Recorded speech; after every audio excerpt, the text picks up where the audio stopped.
gluten-free craze doesn't seem to be going anywhere, but what is gluten and does everyone need to avoid it?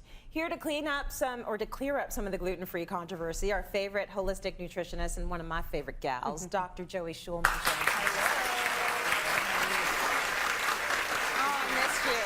Listen, you have been through some scary times with your daughter, and I think we should start there because she is a part of the story and a part of how you sort of found out a little bit more about celiac.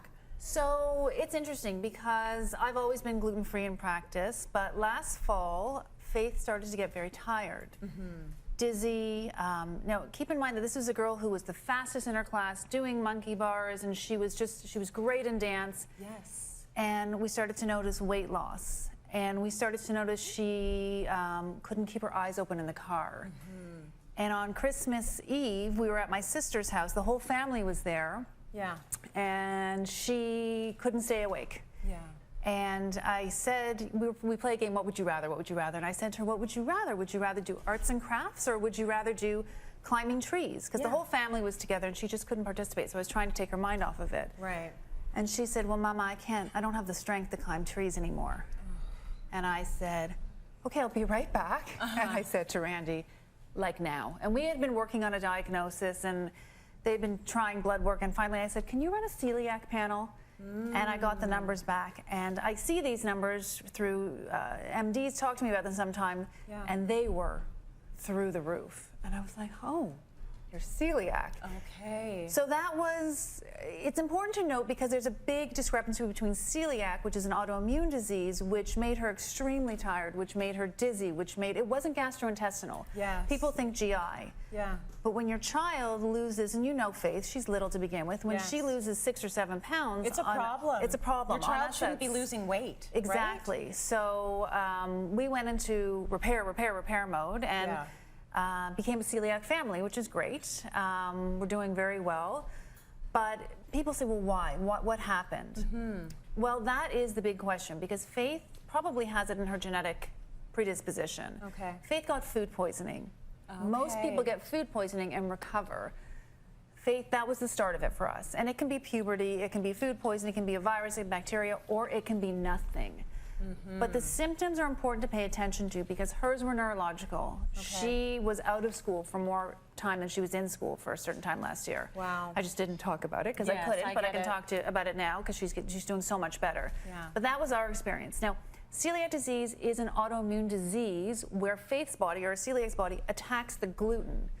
And gluten is in everything. Oh, so everything in the body is aiming towards the gluten, which is why you don't want gluten in your body because you're going to give them a target. It attacks it, and it destroys what's called your microvilli. Okay. And your microvilli are little finger-like projections in your intestinal tract that absorb your nutrients. Oh, okay. So if they're all gone, I had a child with malabsorption syndrome because she couldn't absorb anything.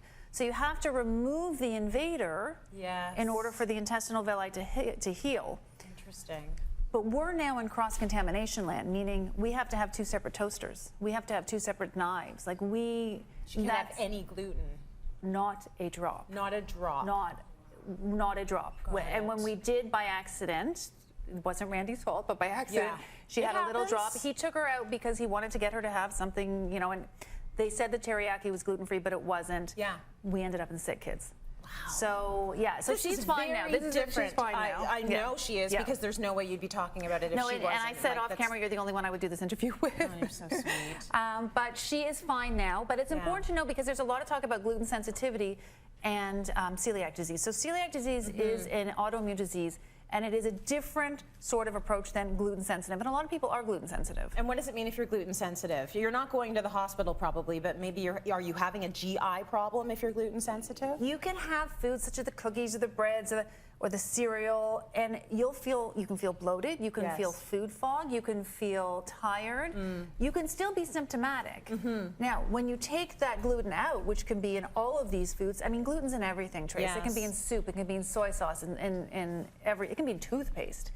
When you take it out, if your symptoms resolve, you might be gluten sensitive. So if you're celiac, it will show up on blood work, it'll show up on biopsy, it'll show in genetic testing. Yeah. Most people aren't. Only 1% of the population is celiac. So what you need to do then is sort of start looking for things that would be indicative of an autoimmune issue. If you have some of those symptoms, then maybe celiac is something you should test for. Talk to your doctor. Talk to your doctor. Unfortunately, they mimic each other. Oh, they do. So I am gluten sensitive, and you know I've always talked about gluten-free on the show. Yeah. Well, the irony is it landed in my household, but Right. it really lands in my household. So gluten isn't bad for everyone. Yeah. But a lot of people have trouble digesting it, and they feel that food fog. And that's where you want to eliminate for 30 days and see, do you feel better? And I'll be showing you in a couple of minutes, there's some, I mean, we live in 2019. We live in the best time to be celiac. Right. If you're going to be a celiac, this is a good time to be a celiac. You've got a whole bunch of amazing products for us that we're going to talk about if you need to be gluten-free. But I just want to know exactly, like, what is gluten? Is that the thing that's holding the foods together? Is that the thing that's making it so that they can be preserved for a long time? It's a good question. It's the protein in the wheat. Okay. So it's the protein in the wheat that your body is sensitive against. So it attacks it like an invader. Or if you're sensitive, it inflames you.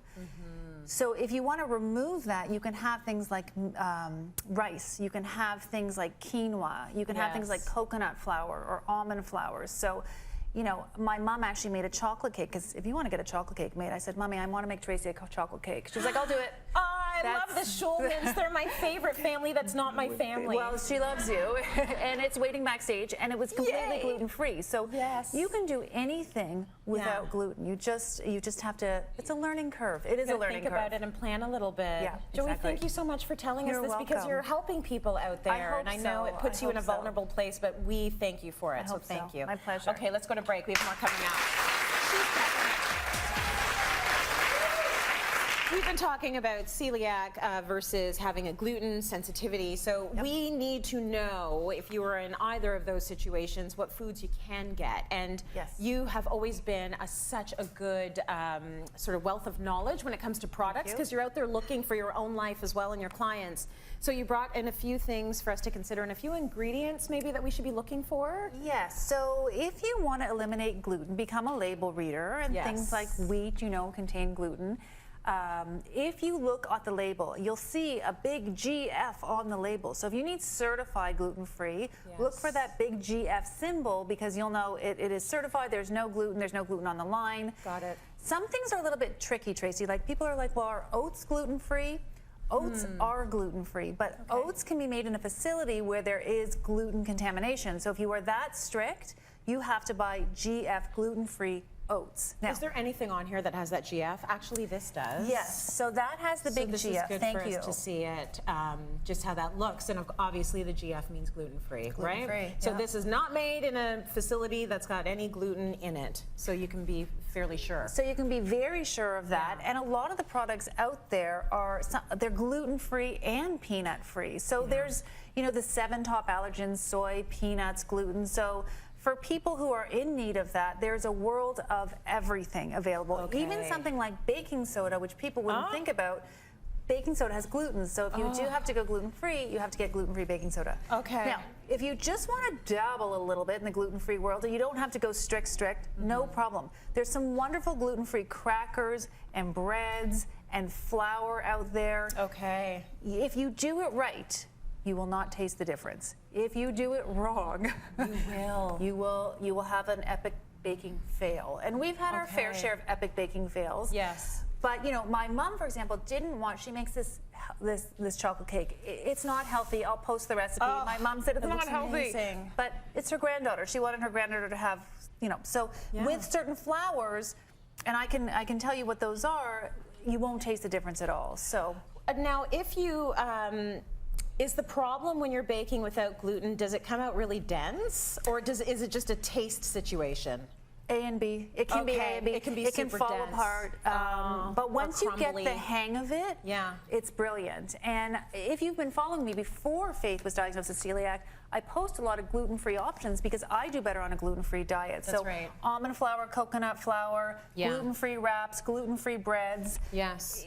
you literally even these noodles, so you can even like get the noodles that are gluten-free, and you can get the cup of noodles that That's are really gluten-free. good. For some reason, that was a really big deal in our house. That I feel like that is kind of a big deal. why can Jonah have it? That's Yes. So we got the gluten, and it's Jonah's Faith's brother, so oh, of course Jonah's my she's son. Sorry. yeah, sitting there, you know, watching him eat the cup of soup. She wants her own cup of soup. She wants her own, and she deserves her own cup of And soup. she deserves So- her own. Hot dog rolls, the whole nine. I have to eat it, guys.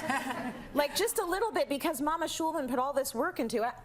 I want to try it. 7:30 in the morning, Arnie Shulman brought this to my door for There's you. nothing like a grandparent. There's Let me nothing tell like you, a they are grandparent. amazing. Thank you so much. That's welcome. amazing. Let's go to break.